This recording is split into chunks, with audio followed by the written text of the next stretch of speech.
జూబ్లీహిల్స్ ఎన్నికల్లో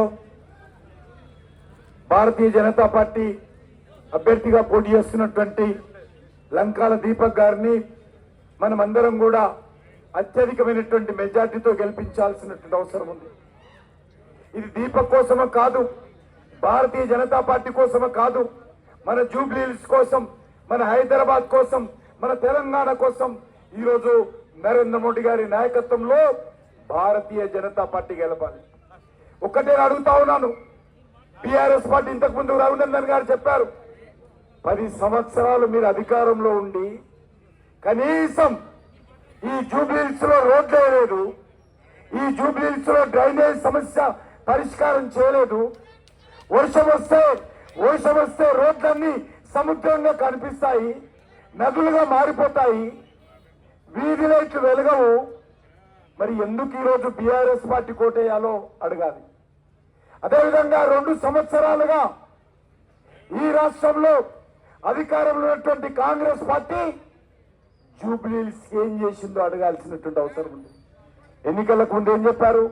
అనేక రకాల 5 గ్యారంటీల పేరు మీద, 6 గ్యారంటీల పేరు మీద, 420 సబ్ గ్యారంటీల పేరు మీద అనేక రకాల హామీలు ఇచ్చారు.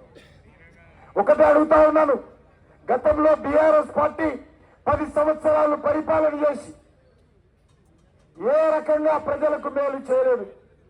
మేలు ఎవరికి జరిగిందంటే కేసీఆర్ కుటుంబానికి. ఉద్యోగాలు ఇస్తామన్నారు, ఉద్యోగాలు ఇవ్వలేదు. ఎవరికి ఇచ్చారు? కేసీఆర్ కుటుంబానికి ఇచ్చుకున్నారు. బంగారు తెలంగాణ అని చెప్పారు, బంగారు తెలంగాణ కాలే, కేసీఆర్ది బంగారు కుటుంబం అయింది. ఈరోజు అందుకే ఏమవుతున్నది, కేసీఆర్ ఒక్కటే అడుగుతా ఉన్నాడు, ఈరోజు బీఆర్ఎస్ పార్టీ కోట్లు అడిగే ముందు ఒక్కసారి మా బోడబండకు రా, ఒక్కసారి మా రాయమత్ నగర్కి రా, ఒక 2 గంటలు ఆ రోడ్లలో, గుంతలు పడ్డ రోడ్లలో, బూరదలలో దమ్ము ధైర్యం ఉంటే పాదయాత్ర చేసి ఓట్లు అడగాల్సిందిగా కేసీఆర్ కోరుతా ఉన్నాను. 2 అడుగులులో వేయలేడు కేసీఆర్, 2 అడుగులు. అంత భయంకరమైనటువంటి రోడ్లు ఈరోజు జూబ్లీహిల్స్ లో ఉన్నాయి. అంతేకాదు, యువకులకు ఏం చెప్పావు? సంవత్సరం లోపల 2 లక్షల ఉద్యోగాలు ఇస్తానని చెప్పాడు. 2 సంవత్సరాలుగా వస్తుంది మిస్టర్ రేవంత్ రెడ్డి, ఎక్కడ పోయిన ఉద్యోగాలు? ఎవరికి ఇస్తున్నావు?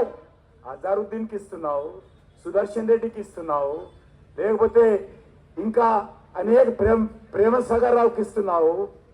కానీ నా తెలంగాణ బిడ్డలకు ఉద్యోగాలు ఇస్తలేవు. ఈరోజు అంతే అడగాలి, నీ ఉద్యోగాలు లేకపోతే నెలకు 4,000 ఇస్తా అన్నాడు. అందుకే ఈరోజు యువకులందరూ కూడా వీరుల్లాగా కాంగ్రెస్ పార్టీని అడగాలి. మాకు ఉద్యోగాలు ఇవ్వకుండా, మాకు నెలకు 4,000 ఇవ్వకుండా ఏ రకంగా ఓట్లు అడుగుతున్నాడో కాంగ్రెస్ పార్టీని నిలదీయాలి. అంతేకాదు, దళిత కుటుంబాలందరూ కూడా కాంగ్రెస్ పార్టీని అడగాలి. ప్రతి దళిత కుటుంబానికి 12 లక్షలు ఇస్తా అన్నాడు. ఎవరికైనా వచ్చారా? దళితులకు ఎవరికైనా ఒక్కరికైనా? ఈరోజు బీసీలకు 1,00,000 కోట్లు అన్నాడు. ఎవరికైనా ఒక్క బీసీకైనా ₹1 ఇచ్చాడా? మరి ఏ రకంగా బీసీల ఓట్లు అడుగుతాడు? ఏ రకంగా దళితుల ఓట్లు అడుగుతాడు?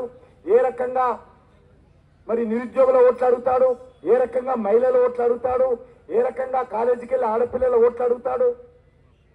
ఇంకో మాట అన్నాడు ఆయన, స్కూల్కి వెళ్ళేటువంటి పిల్లలందరికీ, కాలపిల్లలందరూ కూడా విద్యా భరోసా కార్డు ఇస్తాడు. ఎంత? 5 లక్షల